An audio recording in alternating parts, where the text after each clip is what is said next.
All right, my plan with this video is to, as quickly and informatively as possible, cover some of the steps that it takes to go from purchasing a piece of property to being able to dig and pour your foundation, which starts with your footings, okay?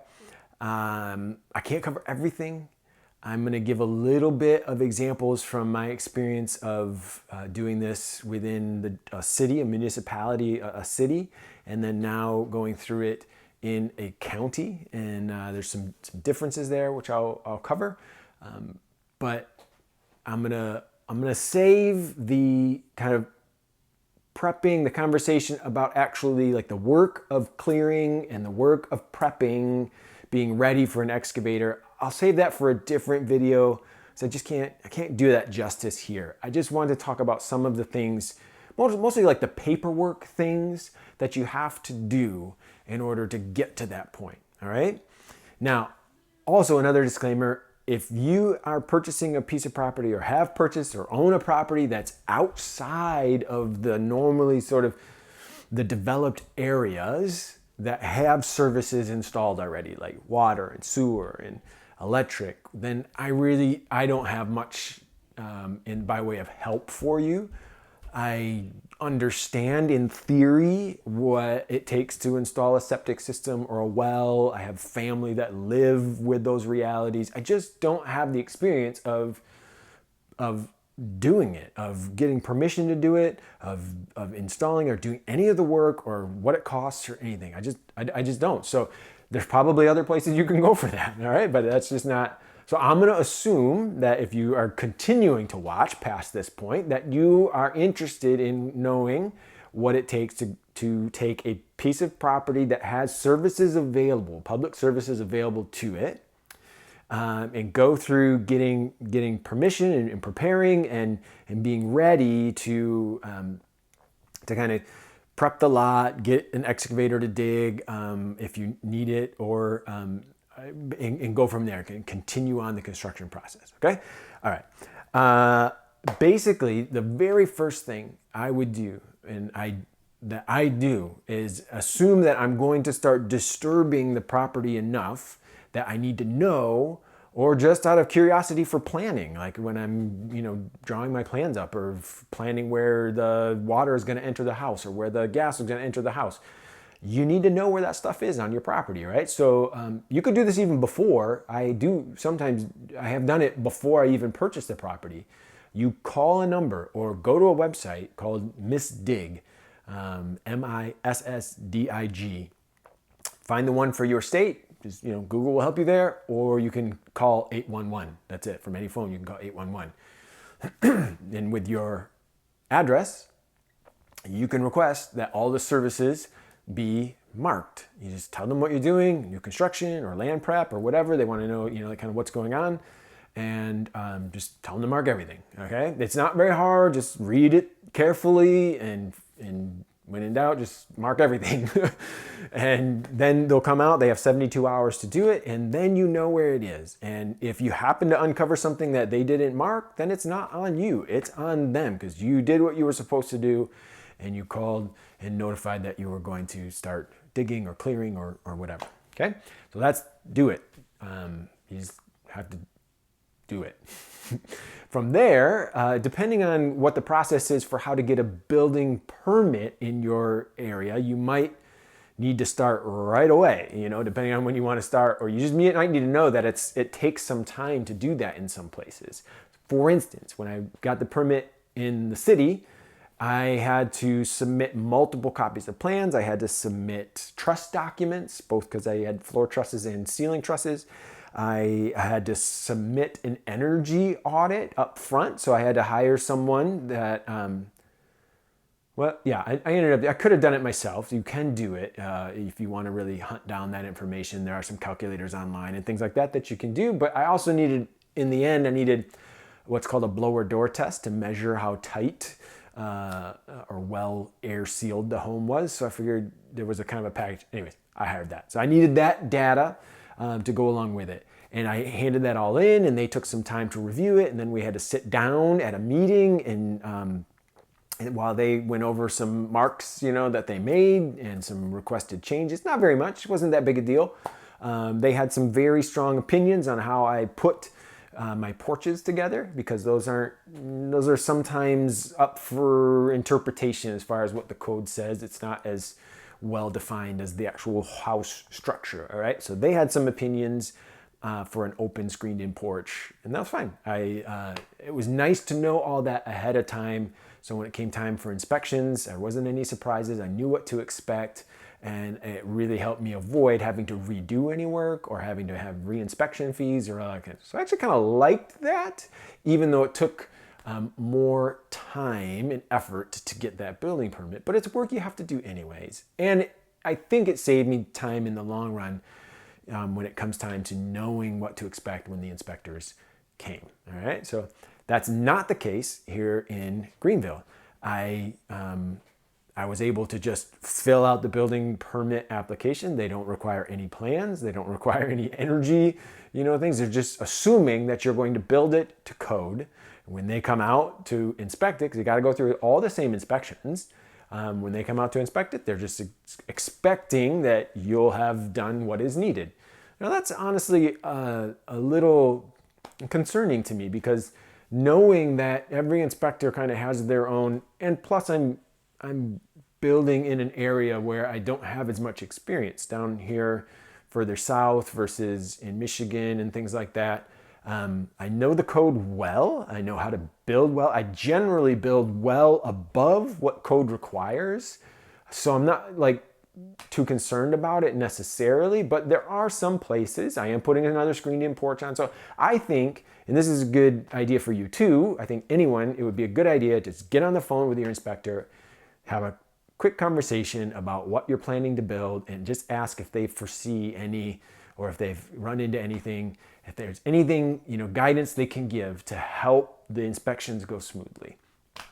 Simple as that. It doesn't need to take a ton of your time, but I am going to be doing that before I start into the framing process, just to make sure that come time for, when the inspector comes, I don't have to redo anything, or as little as possible when it comes to that, going through re-inspections or, having to come up with a plan to meet what they interpret the code to be.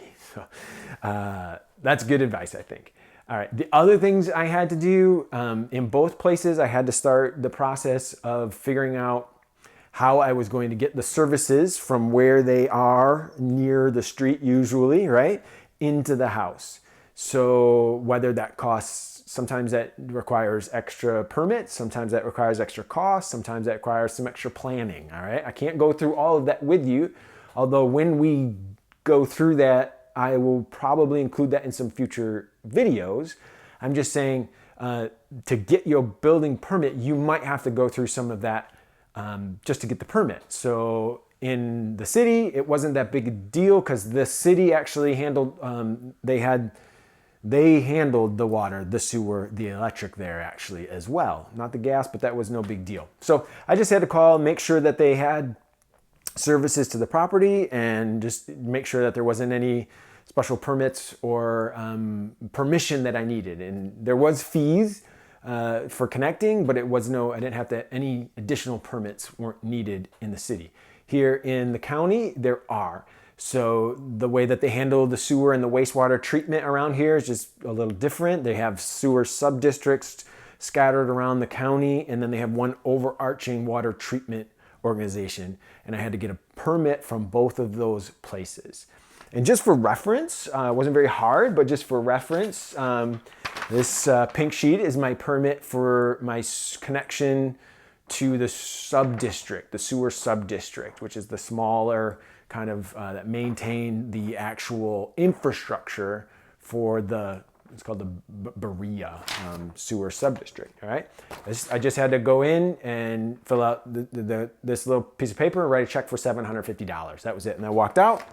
Not a big deal. And then once I had that, I could get on the phone with the water treatment organization, and they require a permit and impact fee, a new account fee, just to offset the initial, I guess, impact of connecting another house to their resources. And that is a little bit more expensive, but it was really easy. I just had to send them a scan of this. I could do it over email too, which was nice given what's going on right now, right? And then I could put their cost is $2,500. I don't know what it's going to be for you or what it's like. I'm just giving this as an example. There's some money to be paid before you even start building, all right? Just count on it. You might have to have a survey if the corner properties aren't marked really well, or you can't figure them out from other neighbors and things like that. Might cover that in another video episode. Let me know if that's interesting. But so once I had both of these, then I could fill out the application, which is just one page here in the county. Just, how many bedrooms, how many bathrooms, how much total square footage, how much unheated. They wanted to know, so actually my permit cost went up because of my giant garage, but what are you gonna do? How many electrical circuits, how many plumbing fixtures, how many how many hot water heaters, how many heat pumps, that kind of thing, all right? I said fill that all out. It wasn't that hard for me. I don't think it should be that hard even for anyone who's starting to do their homework and is watching videos like this. If you just read through it, breathe a little, take your time. I think anybody could do it who's interested in figuring it out. You just fill it out, you bring it in, and this time around, I didn't have to submit any plans. Like I said, I just brought those paperwork in, sat down while they entered it all into their computer, and printed out copies, of things, and printed out and gave me my site card. This has to be posted on site before I start building. All right. I just got to walk out with it that day. It was like 10 minutes. It was not a big deal at all.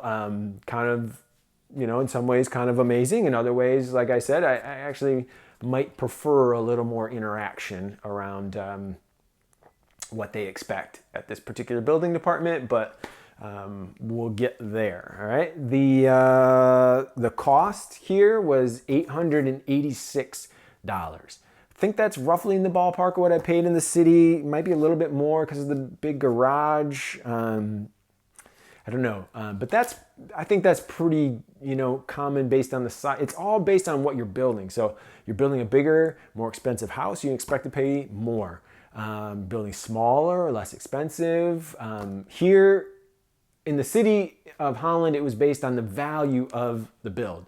So actually it was kind of to my advantage because I was building it myself. I could just say it was valued at the materials, which I think that's probably what lowered my permit cost there. Here, they base it on the value of the square footage. So I just whether I'm building it myself or hiring it, they just put a value on the square footage, and that's that. And then they also add in how many, a certain amount for every plumbing fixture in electrical circuit and that kind of thing, and they tally it up. But that's it. You got to pay some amount of money and turn in your paperwork and walk out with your building permit and site card, and you got to get this posted. I'll show that in some of a future video if I have time for it, but it's not a big deal. You got to post that somewhere even before you start building. Eventually it'll probably go in a window or something like that, but even before you have a window to put it in, you got to find some way to post that on the property so that it's easy for both building officials and neighbors and things like that to know that you've got permission to start doing what you're doing, okay? All right. I think that's enough for now. There's a lot more to clearing the land and prepping it for excavators, what to look for or how much excavation, all that's a whole nother conversation, and I'll probably do a video on that, but maybe I'll do that out on site. So there's a little more interesting than just me speaking into the camera, okay? So if you have any more questions, if I missed anything or I just left anything out that you're just really dying to know, put it in the comments below, and please let me know if I should keep doing these things, okay? I feel like this could be of value to many people out there. I wish, like I have wished for this kind of a step-by-step chronicle of how to turn raw land into a finished home, especially from someone who's trying to build both budget on a budget, a reasonable budget, and still make it comfortable and as high performance as possible. There's lots of great information out there on YouTube, and I will definitely point you in some directions where I still learn a lot today. There's nothing that I have found that is much exactly like this, okay? And so if you agree, please subscribe. Please send this to people who you think might be interested in what it takes to build a nice, high-performance house, 4 bedrooms, 2.5 baths, 1,000-square-foot garage, nice screened-in porch for about $75,000. Yes, it's possible. I'm not, like making that up. I have a complete budget that I'd be happy, to share some of, and you'll see it along the way. Whether I can keep to that or not is a little bit, in question. There'll be some things, I have a little contingency in there and all that kind of stuff, but it'll be fun to watch, right? Can I get it done? Hopefully. So let me know. Like it, subscribe, send it to someone who you think might find it valuable, and I'll keep doing them. Thanks for watching.